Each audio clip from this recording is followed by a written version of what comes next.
1975 से आप इलाके में समझ गए हैं और मैं रिपोर्टिंग करता हूँ। मैं एक पॉलिटिकल रिपोर्टर हूँ। मैं प्रधानमंत्री कार्यालय, कैबिनेट, संसद भवन जी ये सब कवर कर रहा हूँ 2000 से। और प्रधानमंत्री के साथ बहुत सारे देश गया हूँ, वाजपेयी जी के साथ। और उसके बाद भी बहुत स्तर पे काम किया है, गांव में लोकसभा चुनाव, विधानसभा चुनाव। और मैं अपनी बात बस एक छोटे से उदाहरण से शुरू करना चाहता हूँ। उसका मैं फोटो भी निकाल लिया था जी। मधु कोड़ा मुख्यमंत्री थे जी झारखंड के, और ये तस्वीर है उनकी मोन्टेक सिंह अहलूवालिया से मुलाकात की। इसी वक्त मुझे एक डाटा मिला हाईवे मिनिस्ट्री से कि भारत में जो सड़क बनाने का जो निर्माण हो रहा है उसमें किस राज्य में कितना सड़क बना है। तो मैं नीति आयोग अब कवर करता हूँ, प्लानिंग कमीशन का उसमें डाटा देखा तो देखा कि झारखंड का रिकॉर्ड बहुत खराब है सड़क बनाने में, जबकि पैसे का आवंटन हो चुका था, कोई प्रॉब्लम नहीं थी, पैसा दिया जा चुका है, लेकिन सड़क का निर्माण नहीं हुआ।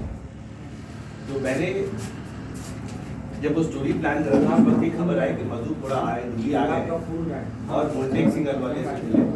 अब याद होगा सर, पहले एक एनुअल प्लान अप्रूव होता था हर राज्य का, एनुअल आउटले प्लान के लिए मुख्य सचिव भी थे झारखंड के, मोन्टेक भी थे। बैठक खत्म हुई तो पत्रकारों से जब बात करने का मौका आया तो मैं पहले से तैयार बैठा था कि मेरी स्पेशल स्टोरी के लिए झारखंड के मुख्यमंत्री की बात बहुत जरूरी थी।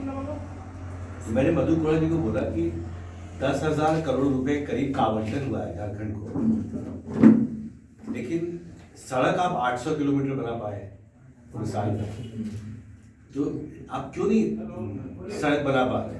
आप कॉन्ट्रैक्ट दे सकते हैं, आपके पास फंड की कमी नहीं।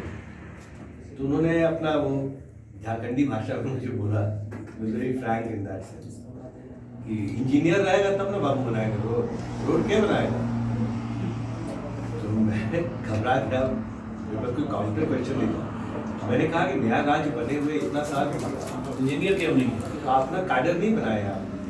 बोले वो तो बिहार को रख दे दिया था पूरा इंजीनियरिंग कैडर जो है, जब स्टेट का रिसोर्स का बंटवारा हुआ बिहार और झारखंड में, तो इंजीनियरिंग कैडर जो है वो बिहार के हिस्से में चला गया, कोई दूसरा कैडर झारखंड के पास आया हो। पर उसका नतीजा ये हुआ कि केंद्र सरकार पैसे देती रही, लेकिन सड़क बनाने का काम बहुत धीमा चला। उन्होंने स्वीकार किया कि हाँ ये तो तथ्य है, आप तो मैं कम्प्लीमेंट करता हूँ कि आपने ये आंकड़ा निकाला है, पर मैं तो साहब से जिक्र भी करना चाहता था मोन्टेक सिंह अहलूवालिया से कि हमको इंजीनियरिंग कैडर बनाना है। तो मैंने उनसे पूछा कि कौन तैयार करेगा कैडर, आपका राज्य बने हुए 8 साल हो गया। नहीं हम बना रहे हैं ना, कोशिश चल रहा है, लेकिन कैडर नहीं। मुझे ऐसा लगता है कभी कभी कि मेरा जन्म जमशेदपुर में हुआ और बोकारो में नर्सरी से 12th तक पढ़ा हूँ, और पहली बार मैं इस इलाके में आया। इससे आप अंदाजा लगा सकते हैं कि मैं अपने राज्य के बारे में और जिला के बारे में कितना कम जानता हूँ।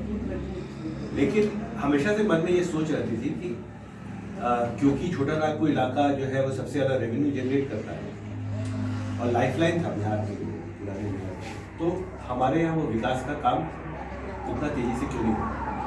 पर उसके बाद से मैंने देखा है 13-14 साल का जो ट्रेजेक्ट्री है उसमें झारखंड के लिए अच्छी बात ये रही है कि एक स्थिरता रही है सरकार।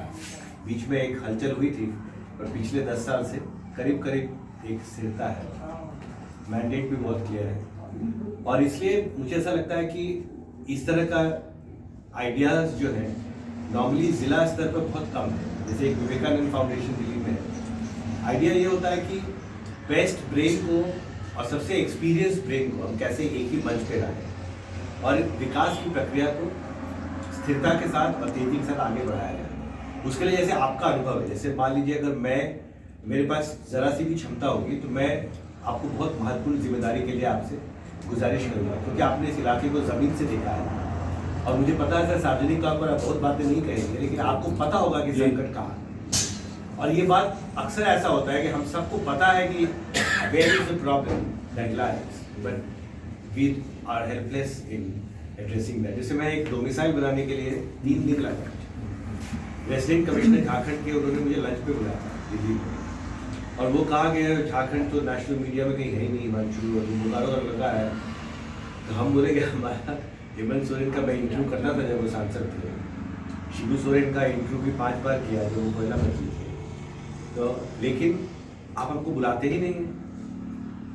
मैं तो नेशनल लेवल पे काम करता हूँ, मेरे लिए पार्लियामेंट में हर एक MP PN सिंह है, मैं दूसरे पर्सपेक्टिव से काम करता हूँ। मेरे लिए उस दिन की स्टोरी हो सकता है लेबर कोड पास हो गया पार्लियामेंट में तो मैं लेबर मिनिस्टर के पीछे भाग रहा हूँ। मैं स्थानीय स्तर पे नहीं काम करता, मैं दूसरे स्तर पे काम करता हूँ। लेकिन तब मैंने उनको बोला कि मैं डोमिसाइल सोच रहा था कि बना लूँ, कम से कम अपने राज्य का एक पहचान पत्र मेरे पास होगा। तो मैं CO साहब को कहता हूँ कि वो आप उनके पास जाइए, तुम्हारा पढ़ाई कहाँ हुआ है? नर्सरी से 12th तक यही है, जन्म जमशेदपुर में। तो मैं तो तुमसे ज़्यादा लोकल कौन होगा? तुम जाओ बन जाएगा। मैं यहाँ आया, उन्होंने कहा कि आपको बर्थ सर्टिफिकेट चाहिए और स्कूल का सर्टिफिकेट। जिस दिन मैं सर लेके गया वहाँ पर सुबह, तो 11 बजे से हमको कहा गया था आप कभी भी आ जाइए, हम लोग रखते हैं। मैं 10:30 बजे पहुँच गया और 10:30 बजे पहुंचा, देखा कि CO साहब कमरा बंद है और सामने में उनके सहायक हैं जिनको मेरा मदद करना था वो भी गायब थे। तो मैंने CO साहब को फ़ोन किया, उन्होंने कहा कि मैं उसको बोलता हूँ उस अधिकारी को कि आपके पास जल्दी से आए, और ऑफिस तो अभी खुला ही है इस हिसाब से। CO साहब का अनफॉर्चुनेटली उसी दिन ट्रांसफ़र हो गया था। अच्छा। फिर वो जब आए तो मुझे कहा गया एक फॉर्म है और उसको आपको फॉर्म भरवाना पड़ेगा, सामने जो हमारा सेंटर है उसको हमने आउटसोर्स किया है, तो वो पहले भरेगा, आपका दस्तावेज देगा, आपको नहीं फॉर्म भरना। इज गुड थिंग, क्योंकि जवाबदेही अधिकारी की हो गई। फिर फॉर्म भरा, फिर CI साहब से साइन चाहिए उस पर, फिर वो ऑनलाइन आवेदन होगा, उसके बाद प्रक्रिया शुरू हो गई। जब वापस आया तो CI साहब को SDO साहब के पास जाना था। इस बीच में मेरे पापा अपनी बार फ़ोन करते रहे, कहाँ हो भाई? तो शाम तक 4 बजे CI साहब आए नहीं, 10:30 बजे। हाँ, मैं बैठा रहा। मुझे लगा कि मैं तो अब 2 तारीख वापस चला जाऊँगा, मेरे डोमिसाइल का सर्टिफिकेट कहाँ जमा करूँ? और मैं नॉर्मली मतलब एक बहुत ही मैं कहूँगा लोकल लेवल में काम करता हूँ, स्टाइल में काम करता हूँ। मैं किसी को फोन नहीं करूँगा, मैं चुपचाप वहाँ पर बैठा रहा। उस अधिकारी का दबाव में आ रहे थे कि ये रहता है वो बैठा है और यहाँ पर कोई है ही साइन करने वाला। फिर वो 4:30 में आए, तो जब मैं गया फिर से फॉर्म आवेदन ऑनलाइन कराने, तो उसका इंटरनेट डाउन हो गया, बैठ गया, सर्वर बैठ गया। फिर उन्होंने दूसरा कंप्यूटर में बोला कि बस क्या आपका इसमें काम करते हो? दूसरा कंप्यूटर गया तो by God's grace submit form. फिर मैं वापस आया तो मैंने कहा कि सर अब आगे क्या प्रक्रिया है इसकी? तो उन्होंने कहा कि अभी ऑनलाइन आवेदन हुआ है, तो उस ऑनलाइन को पहले एक भुवनेश्वर जी है वो अप्रूव करेंगे, फिर CI साहब के पास जाएगा, फिर वो अप्रूव करेंगे, फिर वो CO साहब के पास जाएगा, वो अप्रूव करेंगे, और उसके बाद आप उसको ऑनलाइन डाउनलोड कर सकते हैं। मैं उदाहरण इसलिए भी दे रहा हूँ कि जब आपने ऑनलाइन कर दिया पूरी प्रक्रिया को, तो जो पुरानी पद्धति है हाथ से फॉर्म भरने की, वो क्यों अनिवार्य की गई? जब आपकी जवाबदेही के लिए आपने ऑनलाइन कर दिया है, तो पहली बात तो ये है कि वो IT सेंटर तो CO ऑफिस में होना चाहिए। तो यहाँ से हम आधा किलोमीटर दूर जाके, बेचारा लोकल ऑपरेटर है, वो तो उनका है भी नहीं। हाँ, वो इंडिपेंडेंट है, वो पैसा लेगा उसके लिए। हाँ लिया, मतलब गवर्नमेंट को इंतजाम करना था। हाँ, वो गवर्नमेंट का डिजिटलाइजेशन का पूरा प्रोसेस है। एक छोटा सा उदाहरण है सर, मैं तो आपके बच्चा के सवाल